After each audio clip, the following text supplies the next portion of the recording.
Hello everyone, welcome back to the channel. Hope you are doing well and fine, and in today's video I'll be showing you how to save money on Walmart's Black Friday deals. So without wasting any time, let's just jump right on the video and make sure to watch this video till the end and follow the steps here as well. So the first thing that you need to do in order to save money on Walmart's Black Friday deals is simply head over and open up your Walmart application. Then be sure to be logged into your account as well. Then the first thing that you need to do is join the Walmart Plus. To do it, simply tap on your account on the bottom right corner of your screen. Then once you are there, under your purchase history, you will be finding the option that says Walmart Plus. Simply tap on that and then follow the on-screen instructions like claim offer or get early access. Simply tap on that and choose which one is preferable for you. And then once you are done with that, what you need to do is just head over back and then tap on the shop icon on the bottom left. And here on your screen, you'll be getting the Black Friday deals. Simply tap on shop now button.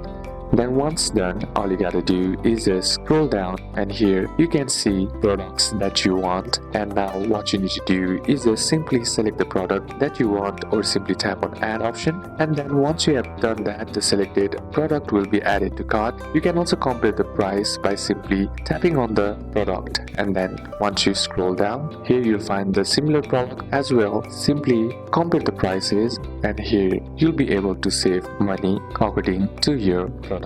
Once done, all you gotta do is add the items to the cart before the sale event begins, and according to deal hunting advice, this can be a big advantage because once the deal goes live, the checkout is faster. And next is to make sure your payment details and shipping addresses are saved in the app ahead of time so you can complete the order quickly when the deal launches. So these are a couple of steps that you can apply, and that's it for today's video, guys. Hope this video was useful to you. Leave a like if it did, comment down any questions that you have, and see you soon on the next one.